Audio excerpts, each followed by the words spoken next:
Imagine walking into a town. You expect to see over 100 people, your friends, your family, your own daughter and granddaughter. Instead, you find nothing. The houses are gone. The streets are empty. No bodies lie on the ground. There are no signs of a fight. No blood, no broken weapons. Just silence and a single word carved into a wooden post, CROATOAN. This actually happened. It is the summer of 1590. John White stands on the shore of Roanoke Island.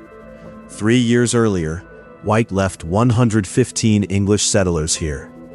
He sailed back to England for food and tools. He had to leave his daughter Eleanor behind. She had just given birth to a baby girl named Virginia. She was the first English child born in the New World. White promised to return quickly, but his timing was terrible. A massive war broke out with Spain. The Queen stopped all shipping. Every vessel was needed to fight. White was stuck in England for 3 years. Every night, he wondered if his family was starving. Every day, he stared at the ocean. Finally, in August of 1590, he got his chance. He joined a crew of privateers. They sailed back to Roanoke. It was August 18. It was his granddaughter Virginia's 3rd birthday. He expected her to run down the beach to meet him. Instead, the beach was quiet. The crew blew a trumpet. They sang English songs into the trees. No one answered. They marched to the settlement. What they found was chilling. The houses were not there. They had not been burned down. They had been carefully taken apart. A heavy wooden wall had been built around the area. It looked like a fort, but there was nobody inside. White looked for clues. Before he left, they made a plan. If the settlers had to leave the island, they agreed to carve the name of their new location on a tree. If they were in danger, they were supposed to carve a cross above the name. White searched the wooden posts. On one post, he found the word CROATOAN carved in capital letters. On another tree near the shore, he found the letters CRO. He looked closely at the wood. There was no cross, no sign of distress. This meant they went to CROATOAN Island. It was 50 miles south. It was home to a friendly tribe of Native Americans. White felt a rush of relief. His family might be alive. But then, a massive storm hit the coast. The ship lost its anchors. The wind blew them toward the open ocean. Food was running low. The captain refused to go to CROATOAN Island. He forced White to sail back to England. White never saw his family again. He died a few years later, broken and alone. So, what happened to the 115 people? For 4 centuries, people have searched for the truth. Many think the settlers simply moved. Maybe they ran out of food. Maybe they went to live with the CROATOAN tribe. Years later, English explorers met Native Americans with gray eyes. Some spoke English. Some had European features. But there is a darker theory. Decades later, a Spanish map was found. It showed a secret fort inland. Some believe the settlers moved up the river. There, they met a powerful chief named Powhatan. Powhatan later told Captain John Smith that he killed the Roanoke settlers. He even showed Smith a brass mortar and an iron sword to prove it. Did they die in a massacre, or did they drown? Some think they built a small boat. They might have tried to sail back to England on their own. The Atlantic Ocean is brutal. A small wooden boat would not survive. In 2012, researchers made a discovery. They looked at a map drawn by John White. They found a hidden patch. Underneath the patch, there was a symbol of a fort It was located 50 miles west of Roanoke. Archaeologists dug at the site. They found pieces of English pottery. They found a blue bead. They found tools, but they did not find bodies. They did not find a mass grave. To this day, we do not have a single bone. We do not have a single grave. 115 people walked into the wilderness. They left a single word behind, and then they became ghosts. 115 people vanished into thin air. No bodies, no struggle, just a single word carved into a tree. This is the mystery of Roanoke. But before they disappeared, they were just families looking for a home. The year was 1587. England was lagging behind. Spain was already rich from gold in South America. Queen Elizabeth wanted a piece of the map, but her first attempts failed. Those were military camps. They were full of hot-tempered soldiers who angered the local tribes. This time, England tried something different. They sent regular people, farmers, blacksmiths, tailors. They brought their wives. They brought their children. They wanted to build a real town, a permanent home in the New World. The leader of this group was John White. He was not a soldier. He was an artist. He had visited the area before to paint maps and pictures of the plants. He knew how beautiful it could be. But beauty does not keep you alive. The journey across the Atlantic was a nightmare. They spent weeks packed inside tight, damp, wooden ships. The water turned green and slimy. The food rotted. Scurvy began to rot their gums. By the time they saw land, they were exhausted. They landed on Roanoke Island in July 1587. It is a small strip of sand off the coast of North Carolina. Today, it is a beautiful place for a summer vacation. Back then, it was a wild wilderness, and the timing was terrible. July is far too late to plant crops. The soil on the island was sandy and dry. Nothing would grow before winter. Still, they tried to build a life. They repaired old wooden cottages. They built a small fort. And during the stress, there was a moment of pure joy. On August 18th, John White's daughter gave birth to a baby girl. They named her Virginia Dare. She was the very first English child born in the Americas. She was a tiny symbol of hope for the whole colony. If a baby could survive here, maybe they all could. But that hope did not last. The food supply was shrinking every single day. They were eating through their salted meat and dry biscuits. They had no way to get more. To make things worse, they were not safe. The local tribes were angry. A previous English expedition had burned a native village over a stolen silver cup. The locals wanted revenge. The danger became real very quickly. A settler named George Howe went down to the water alone. He was just looking for crabs to feed his family. He never came back. Later, they found his body in the marsh. He had been shot with 16 arrows. Panic hit the colony. The settlers knew they were doomed. They could not farm. They could not hunt safely. They would not survive the coming winter. They crowded around John White. They begged him to go back to England. They needed him to return with food, soldiers, and supplies. White did not want to go. His daughter was still weak from giving birth. His granddaughter, Virginia, was only 9 days old. He did not want to leave them alone in a hostile land. But the settlers insisted. He was their governor. He was the only one who could get the Queen to help. White finally agreed. He packed his bags, he hugged his daughter, he kissed his tiny granddaughter goodbye. He promised he would be back in 9 months. He boarded a ship and watched the island fade into the fog. He had no idea it was the last time he would ever see his family. When White landed in England, everything went wrong. Spain was preparing to invade.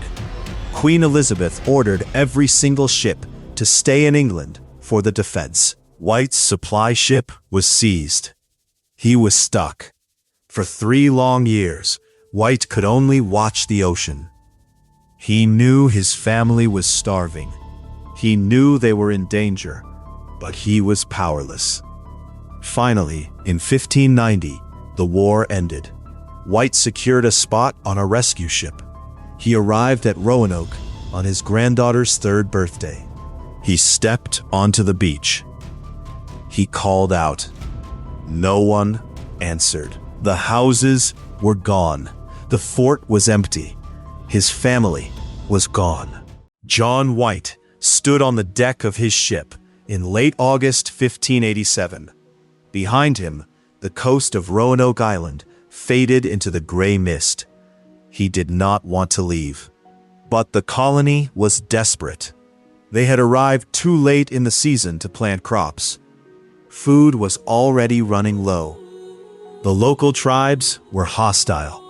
The settlers needed tools, seeds, and weapons. Most of all, they needed food. White had a personal stake in this. He was not just the governor. He was a father and a grandfather. He left behind his daughter, Eleanor Dare. He also left his newborn granddaughter, Virginia Dare.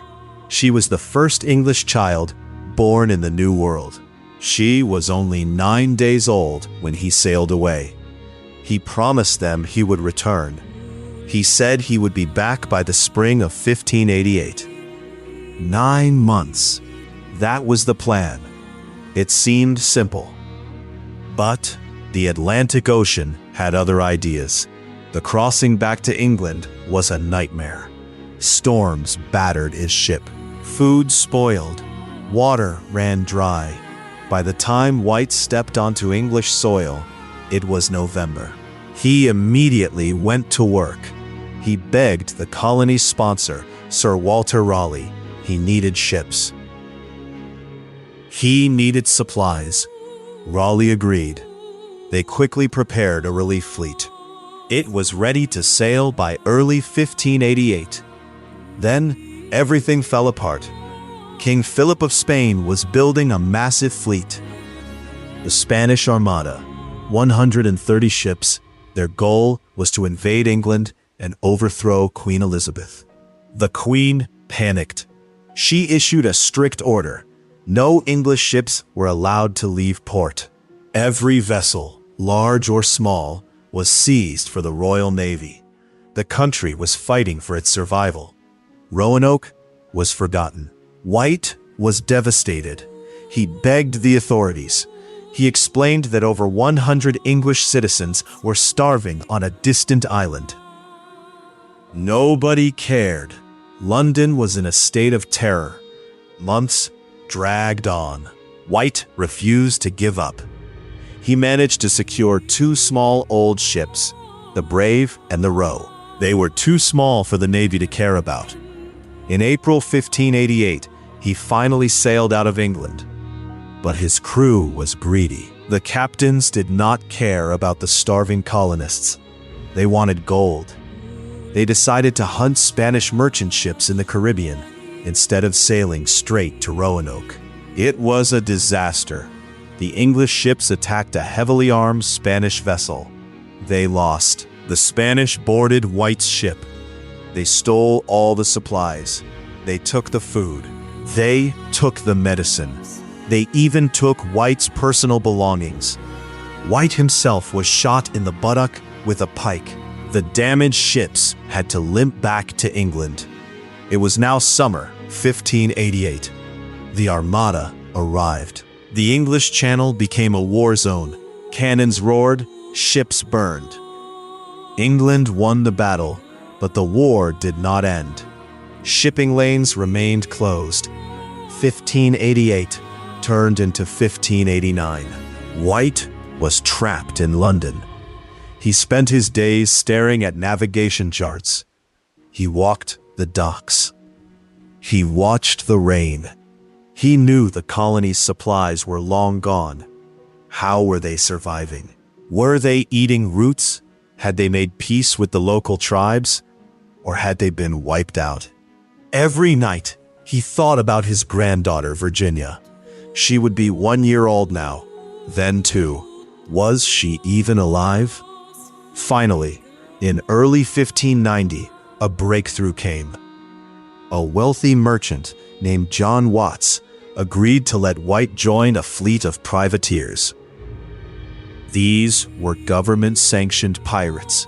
They were heading to the West Indies to raid Spanish ships. There was a catch. White had no control over the ships. He was just a passenger. He could not bring heavy supplies. He could only watch as they took the long, dangerous route through the Caribbean. The journey was agonizingly slow. For months, they chased Spanish treasure ships. White had to sit and wait while the sailors fought for gold.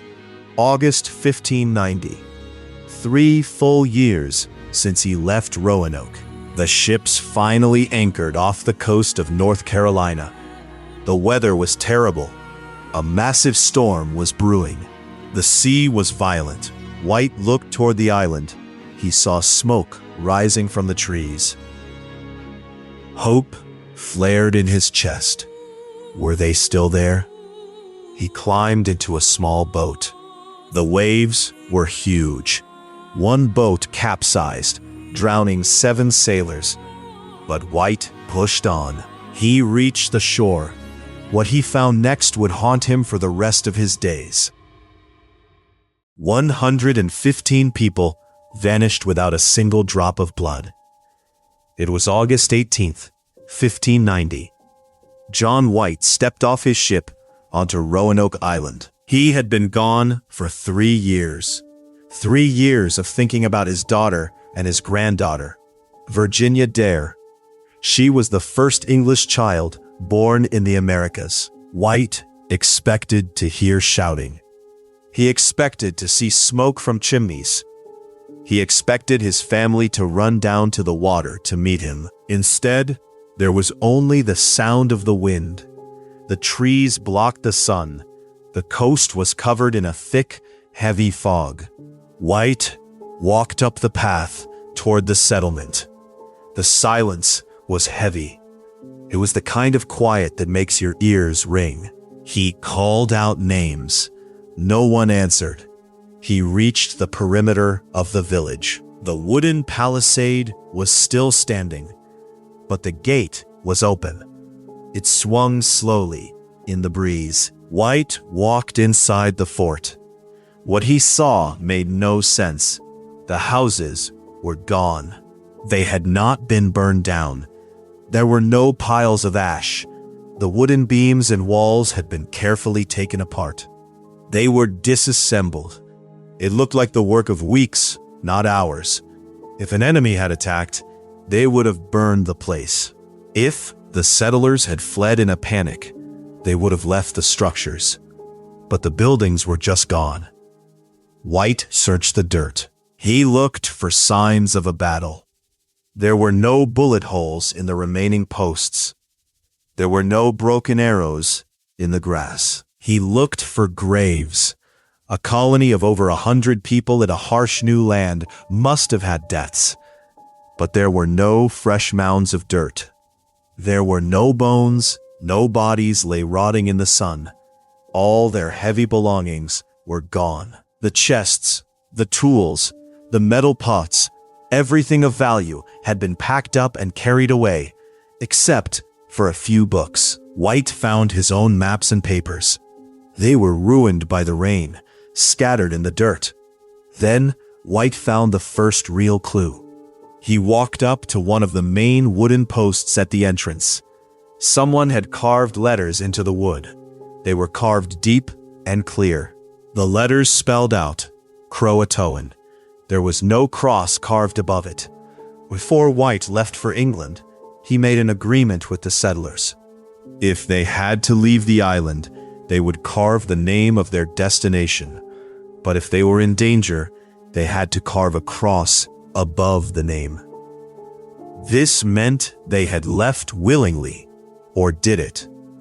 White walked further into the woods. He found a tree near the water. On the bark, someone had carved 3 letters, C-R-O, just 3 letters. It looked like they started writing the word, but had to stop. Maybe they ran out of time. Maybe something interrupted them. CROATOAN was the name of a nearby island. It was also the name of the Native American tribe that lived there. These people had been friendly to the English before. It seemed obvious. The settlers had moved to CROATOAN Island. They were safe. They were living with the natives. White wanted to sail there immediately, but the ocean had other plans. A massive storm began to brew off the coast. The wind battered the ships. The anchor cables snapped. They lost their fresh water supply. The crew refused to go any further. They had to leave. White was forced to sail back to England. He never saw his family again. He died years later, never knowing what happened to his granddaughter. For over 400 years, people have tried to solve this puzzle. Some say the settlers were massacred by hostile tribes. But where were the bodies? Where was the blood? Others say they tried to sail back to England on small boats and drowned. Some believe they moved inland into the swamps of North Carolina. They might have joined local tribes to survive. Over the years, travelers reported seeing native children with gray eyes and light hair, but no concrete proof has ever been found. Today, the forest is quiet. The wind still blows through the trees of Roanoke. The fog still rolls in from the sea. 115 people walked into these woods, and they simply disappeared, leaving only 7 letters carved in a post. Letters that tell a story we still cannot read. 115 people vanished. No bodies, no signs of the struggle. Just one word carved into a wooden post, CROATOAN. For 400 years, people tried to solve this. Let's look at the actual evidence. The first theory is the most obvious. They packed up and moved. CROATOAN was the name of a nearby island. It was also the name of the local native tribe. The settlers knew these people. They had traded with them. John White, the colony's governor, saw the carving. He wasn't panicked. He thought they simply moved 50 miles south to Hatteras Island. But he couldn't check. A massive storm blew his ships away. He had to return to England. He never saw his daughter or granddaughter again. Did they just become part of the tribe? Decades later, English settlers met Native Americans in that region. Some of them had gray eyes. Some could speak English. They had European features. This points to one thing: the lost colonists integrated. But there is a problem. The science does not match up yet. Scientists tested the DNA of local families. They wanted to find Elizabethan genes. The results were inconclusive. You cannot prove a connection with gray eyes alone. Then came the digs. Archaeologists searched the old CROATOAN site. They found European goods: a gold signet ring, a snap-on's gun lock, writing tablets. But these items do not prove a colony moved there. Native Americans traded across huge distances. They could have salvaged these items from the abandoned fort, or traded for them years before. In 1937, a tourist made a strange discovery. He found a stone in a swamp. It was covered in writing. The inscription was a message from Eleanor Dare. She was John White's daughter. The stone said her husband and child were dead. It said the colonists were slaughtered by natives. Over the next 3 years, 47 more stones appeared. They told a massive, tragic story. The colonists traveled through North Carolina and Georgia. It seemed like the mystery was solved, but it was too good to be true. A reporter investigated. He found the man who bought the stones. It was a massive hoax. A stonecutter forged almost all of them for money. But here is the creepy part. Experts still argue about the very first stone. The writing style matches the era. The weathering looks real. If the first stone is real, they fled inland. This brings us to the second major theory. The colonists went west, not south. John White left a map. It is called the Virginia Pars Map. In 2012, researchers noticed something odd. There were 2 patches on the map. Paper covers glued over mistakes. They looked underneath with modern lights. Under one patch, they found a symbol, a tiny red and blue fort. It was located 50 miles inland, right at the confluence of 2 rivers. Why hide a fort on a map? Maybe to keep it secret from Spanish spies. Archaeologists rushed to this spot. They call it Site X. They dug. They found English pottery. They found tools. They found food storage jars. This pottery belonged to the same time period. It suggests a small group of settlers lived there. Not all 115. Just a few. This points to a darker reality. But the trees keep their secrets. John White stepped onto the beach on August 18th, 1590. It was his granddaughter Virginia's 3rd birthday. He expected to hear children playing. He expected to see smoke from chimneys. Instead, he found total silence. Only the wind blew through the trees. 115 people were gone. His daughter, his granddaughter. Every single settler he left behind 3 years earlier had vanished. They did not leave a single body. They did not leave a single drop of blood. The houses were completely gone. The settlers had taken them down. This was not a sudden attack. It was a planned move. But where did they go? White walked through the empty settlement. He found his own personal chests dug up from the dirt. His books were ruined by rain. His old maps were torn and scattered. The settlers had buried them to keep them safe, but someone had dug them up and destroyed them. White found only 2 clues: the letters CRO carved into a tree, and the word CROATOAN carved into a wooden post. Before White left for England, he made a deal with the settlers. If they had to leave, they would write their destination. If they were in danger, they would carve a cross above the name. White searched the post. He searched the trees.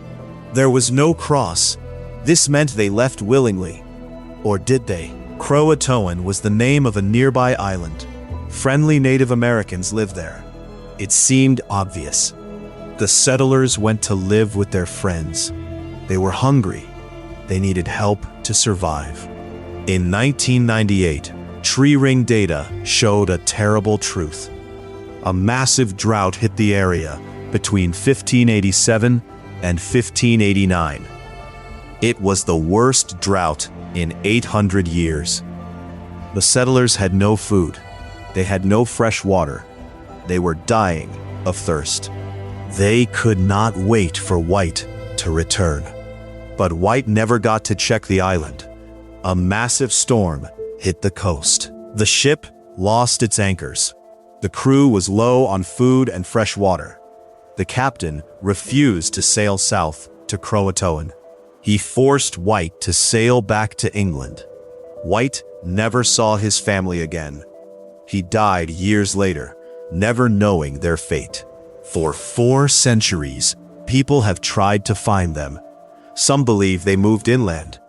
A map drawn by John White was analyzed in 2012. Scientists found a hidden patch on the paper. Underneath the patch, they found a symbol of a fort. It was located 50 miles inland. Did the settlers move there? Excavations found early English pottery, but they also found native artifacts. It suggests the settlers did not survive as a colony. They simply blended into the local tribes. But there is a darker theory. The Spanish hated the English colony. They wanted it gone. Spanish archives show they sent a warship to destroy Roanoke. The Spanish Navy searched the entire coast of North America. They wanted to wipe out any English presence. But when the Spanish arrived, the colony was already empty. They found nothing. No houses, no people, no clues. It was as if the colony never existed. What if the settlers built a boat to escape? They had the tools. They had the wood. If they tried to sail back to England, the ocean likely swallowed them. The Atlantic is brutal. A small homemade boat would not survive the waves. Then there are the bones. Or rather, the lack of them. If 100 people died of disease, there would be graves. If they were massacred, there would be skeletons. But archaeologists have found nothing. No English bones, no English graves. Just empty dirt. The word CROATOAN has become a curse. It appears in other strange places throughout history. The word seems to follow mysterious events. Some say the word was found carved on the bedpost of Edgar Allan Poe right before he died. Others claim it was found in the journal of a famous pirate before he vanished. It became a synonym for disappearing into thin air.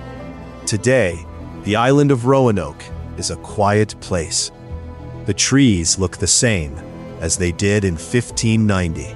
The water still laps against the shore, but the mystery remains. Did they starve? Were they captured?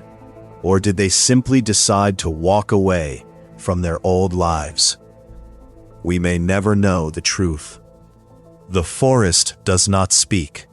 The sand does not keep footprints for 400 years. Only one word remains from the first English child born in America. CROATOAN. What do you think happened to the lost colonists?